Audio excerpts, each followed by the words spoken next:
যদি 3 রাকাত পড়েন তাহলে মাঝখানে বসবেন না। দ্বিতীয় রাকাত পড়ে যে আমরা বসি, এই বসাটা নাই, কোনো হাদিসে নাই।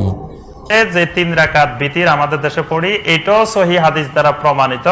তবে এর মধ্যে 2টা জিনিস শুধু সহি হাদিস দ্বারা প্রমাণিত নয়, মানে এই 2টা জিনিস ছাড়া আর বাকি সবটুকু সহি হাদিস দ্বারা প্রমাণিত। সেই 2টা জিনিস কোন 2টা জিনিস? একটা জিনিস হলো প্রথম বৈঠকও সহি হাদিস দ্বারা প্রমাণিত, কিন্তু প্রথম বৈঠকের পরে যে হাদিসে প্রথম বৈঠকের কথা আসছে, সেই হাদিসে আসছে যে 2 রাকাত পরে সালাম ফিরাই ফেলতে হবে। সালাম না ফিরাই আপনি দাঁড়াই গেলেন, এটা সহি হাদিসের খেলাফ। 3 রাকাত ভিতর পড়লে দ্বিতীয় 2 রাকাত পড়ে বসতে হবে না, 3 রাকাত পড়লে একটানা পড়তে হবে। বিসমিল্লাহির রহমানির রহিম। বিতিরের নামাজের ধারাবাহিক আলোচনার দ্বিতীয় পর্বে আজকে আমরা আলোচনা করব বিতিরের দ্বিতীয় রাকাত এর বৈঠক করা সংক্রান্ত বিষয়ে। তো পূর্বে যারা এই কথা বলেন যে বিতিরের নামাজ 3 রাকাত পড়লে দ্বিতীয় রাকাতে বসা যাবে না, তারা যে মুস্তাদরাকে হাকিমের যে বর্ণনাটা নিয়ে আলোচনা দলিল পেশ করেন, সে বর্ণনাটা রসারতা এবং সেই বর্ণনা আসলে লা ইয়াকউদু শব্দে না বরং লা ইউসাল্লিমু শব্দে এসেছে, যেটা মুস্তাদরাকের সব নুসখায় রয়েছে। মুস্তাদরাক থেকে হাফিজ ইবনে হাজার আসকালানী রাহিমাহুল্লাহ ইতহাফুল খিয়ারাতিল মাহারায় লা ইউসাল্লিমু শব্দেই বর্ণনা করেছেন। নাসিরুদ্দিন আলবানী রাহিমাহুল্লাহ উনিও ইরওয়াউল গলিল লা ইউসাল্লিমু শব্দ বর্ণনা করেছেন। এটা নিয়ে আমরা পূর্বে বিস্তারিত যেহেতু আলোচনা করেছি কিছুদিন আগে, এজন্য আজকে আলোচনা করছি না, পরবর্তীতে আবার করবো ইনশাআল্লাহ। তো বিতিরের নামাজ যেহেতু 3 রাকাত, তো 3 রাকাত 2 রাকাতের অতিরিক্ত যত নামাজ আছে, তো স্বাভাবিকভাবে প্রত্যেক নামাজেই দ্বিতীয় রাকাতে বৈঠক করতে হয়। তো আল্লাহ নবী সাল্লাল্লাহু আলাইহি ওয়াসাল্লামের একাধিক হাদিস থেকেই আমরা জানি 2 রাকাতের অতিরিক্ত যত নামাজ আছে সব নামাজে আপনাকে কি করতে হবে? দ্বিতীয় রাকাতে বৈঠক করতেই হবে।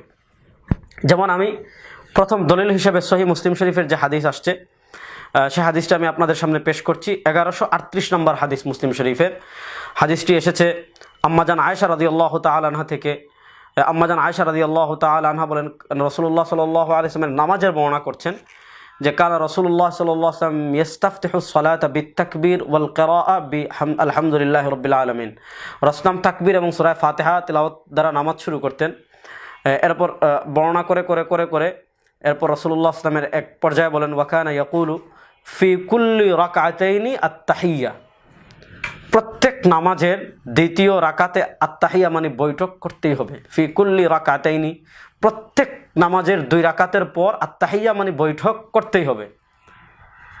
তো প্রত্যেক নামাজ, যে নামাজ 2 রাকাতে আমাদেরকে যেহেতু বৈঠক করতেই হবে, যদি বিতিরের নামাজের দ্বিতীয় রাকাতে বৈঠক না থাকতো তাহলে হাদিসে আশতাইলাল বিত্র, যে বিতিরের নামাজ ছাড়া, বা আম্মাজান আয়েশা রাদিয়াল্লাহু তাআলা আনহা রাসূলুল্লাহ সাল্লাল্লাহু আলাইহি ওয়াসাল্লামের বিতিরের নামাজ সব সময় দেখেছেন, ঘরে পড়েছেন রাসূলুল্লাহ সাল্লাল্লাহু আলাইহি ওয়াসাল্লাম।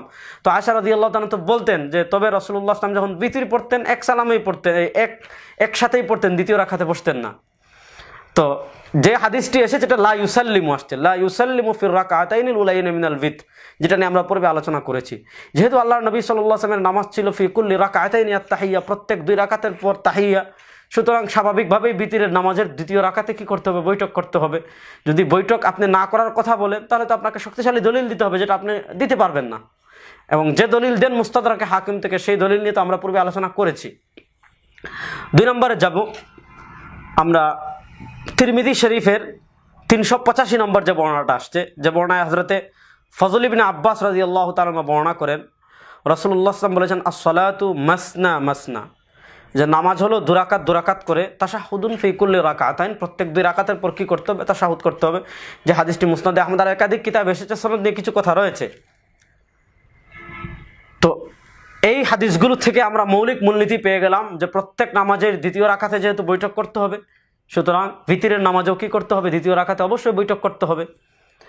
এছাড়া মুসনাদে আহমদের 4847 নম্বর হাদিস, আল মুজামুল আওসাত ইমাম তাবারানী রাহিমাহুল্লাহ 8414 নম্বর হাদিস, হযরতে ইবনে ওমর রাদিয়াল্লাহু তাআলা থেকে বর্ণিত, আল্লাহর নবী সাল্লাল্লাহু আলাইহি ওয়াসাল্লাম বলেন, সালাতুল মাগরিবি ভিতরুন নাহার, মাগরিবের নামাজ হলো দিনের ভিতির, ফাআউতিরু সালাতাল লাইল, সুতরাং রাতের নামাজকে তোমরা বেজুড় করো। অর্থাৎ মাগরিবের নামাজ যেমন দিনের ভিতির, রাতের নামাজকে বেজুড় করো, মানে রাতের নামাজও 3 রাকাত পড়ো। তাহলে দিনের ভিতির রাসূলুল্লাহ সাল্লাল্লাহু আলাইহি ওয়াসাল্লাম মাগরিবকে দিনের ভিতির বলেছেন। এই হাদিসের সনদকে শুআইব আরনাউত রাহিমাহুল্লাহ মুসনাদে আহমদের টিকায় বলেছেন রিজালুহু সিকাত রিজালুশ শাইখাইন, যে বর্ণাকারী সকলেই গ্রহণযোগ্য বিশ্বস্ত এবং বুখারী মুসলিমের বর্ণাকারী। ইমাম জৈনুদ্দিন ইরাকি রাহিমাহুল্লাহর বক্তব্য তালিকুল মুমাজ্জাদ 147 নম্বর পৃষ্ঠায় এসেছে। উনি বলেছেন ইসনাদুহু সহিহ, এই হাদিসের সনদ হলো সহিহ। এই হাদিসে আল্লাহর নবী বলেছেন মাগরিব হলো দিনের ভিতির, রাতের ভিতিরকে মাগরিবের মতো বেজুর করো। তো দিনের ভিতির যেহেতু মাগরিবের নামাজে যেহেতু দ্বিতীয় রাকাতে অবশ্যই বৈঠক করতে হয়, তো রাতের ভিতির হলো মাগরিবের মতো আল্লাহ নবী সাল্লাল্লাহু আলাইহি ওয়াসাল্লাম বলেছেন। এজন্য মাগরিবের নামাজে তাই ভিতিরের নামাজেও অবশ্যই দ্বিতীয় রাকাত বৈঠক করতে হবে। তো যারা এই কথাগুলো বলেন যে দ্বিতীয় রাকাতে বৈঠক নেই, তারা মুস্তাদরাকে হাকিমের যে হাদিস দ্বারা দলিল পেশ করেন, এটা আমরা দেখিয়েছি আগে যে মুস্তাদরাকের যত নুসখা আছে ছেপে এসেছে, সব নুসখায় লা ইউসাল্লিম মানে সালাম ফিরাতেন না শব্দ এসেছে। এবং মুস্তাদরাকের নুসখা থেকে হাফিজ ইবনে হাজার নকল করেছেন, তারপর আপনার নাসিরুদ্দিন আলবানী নকল করেছেন, খুদ আব্দুর রাজ্জাক বিন ইউসুফ সাহেব নকল করেছেন লা ইউসাল্লিমু ইল্লা ফি আখিরিহিন্না। সুতরাং অবশ্যই ভিতরের নামাজের দ্বিতীয় রাকাতে বৈঠক করতে হবে। যারা এই কথাগুলো বলেন যে দ্বিতীয় রাকাতে বৈঠক করা যাবে না, এ সমস্ত কথায় আপনারা বিভ্রান্ত হবেন না। আল্লাহ রাব্বুল আলামিন আমাদের সকলকে সঠিক পথে পরিচালিত করুন। আসসালামু আলাইকুম ওয়া রাহমাতুল্লাহি ওয়া বারাকাতুহু।